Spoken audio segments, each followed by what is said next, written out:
An appeals court has ruled that National Guard members in Los Angeles will remain under President Donald Trump's control. This reverses a lower court decision that found President Trump acted illegally in activating California's National Guard troops over protests. The appeals court says that President Trump lawfully used his authority to take control of the National Guard. The panel also found that California Governor Gavin Newsom had no power to veto President Trump's decision. The president will hold control of the California National Guard until the lawsuit concludes. Joining us this morning, our chief legal analyst, Khalif Rhodes. Khalif, good morning.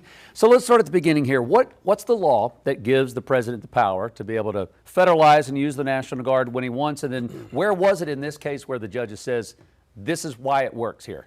Title 10 is what it is, and the president cited a couple of things. I mean, under that authority, for him to be able to gather or grab the state's National Guard, he has to be able to point to some type of rebellion. And because there's a rebellion, then that authorizes the president to not have to utilize the governor or get some type of authority. That's what this Court of Appeals panel said here. And then I have to be clear. I said this at the instance when it happened. I said, you'll have a lower court's decision, and then it really depends on the roll of the dice of what the panel looks like that hears the case. I said this Court of Appeals is kind of a crapshoot, and so at one point you may have an all-Democratic appointed panel, or you may have an all-Republican appointed panel. In this situation, you had two Trump-appointed folks that sat on this bench, and then one a Democrat judge, and in that situation, they went the way that I thought that they would go if it turned out to be that. And I hate to make it partisan, but that's exactly what it seems like in this situation. If you look at the lower court's decision,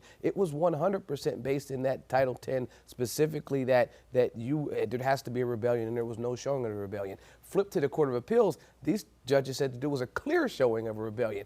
I mean, you're both looking at the same facts, but we're looking at two different pictures. That's the type of outcome that we got here. And I think even the judges addressed that a little bit in what they wrote in their decision, saying like nothing in our decision addresses the nature of the activities of the National Guard. What do you make about that phrase that we heard? What I think that we're trying to say is that the National Guard is still under the control of the state, which it is. That they're saying that he's authorized to do that, and he is. You can see, I point to Gavin Newsom's comment when he said that, listen, the court still said that the president must have some type of authority to do this, and they pointed to the same statute and situation that I mentioned. The concern that I have in here is that we will praise judges when they make a decision that we like. Trump went out and said, hey, big win for the government. This is great for the United States, but then bash judges when we don't. And in the legal profession, it's not like that. If I'm in court and the judge doesn't give me a ruling that I like, the very first thing I say is, thank you, Your Honor. Have a good day. Like we are a profession of decorum.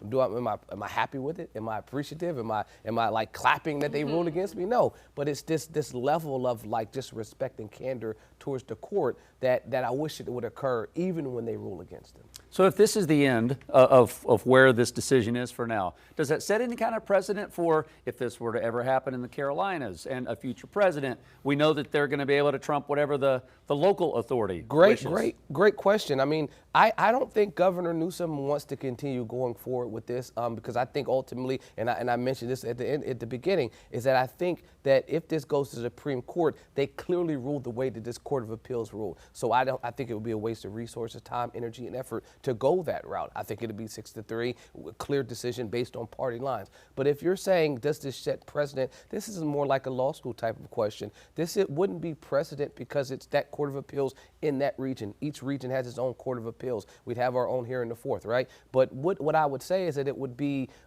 persuasive. So when you're looking at authority to give you to help you make a decision, the Fourth Circuit here would say, well, what did they do over here? It's not going to tell me what to do, but it would at least help give me guidance when I'm making my decision on how I should react if we had a situation like this. And even a lower court, say if a United States District Court for the Western District, which is here in Charlotte, if they made the decision to do something and say they sued and Governor Stein was like, you know what, I'm going to sue because President Trump wants to bring troops here. And that judge wouldn't have to listen to what the Court of Appeals did out there in California. They could use it, to persuade them, but it doesn't have to hold and bind their hands, if that makes sense. However, Governor Newsom has said he would like to appeal this to the U.S. Supreme Court. Now, in that Governor case, Newsom every once in a while has those moments where he's a soundbite type of guy, and I mean, obviously, he's trying to jockey for position more the political edge for 2028. I can say that if you look at the numbers and if you're trying to forecast and track this and what's the likelihood of him being successful down the road, the likelihood of success after the Court of Appeals,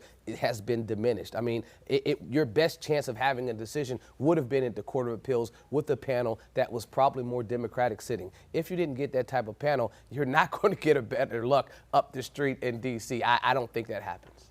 All right. Khalif, thank you very much. Appreciate that. We'll chat with him on another topic coming up in half an hour. Queen City News Plus. Just search Queen City News on your smart TV's app store.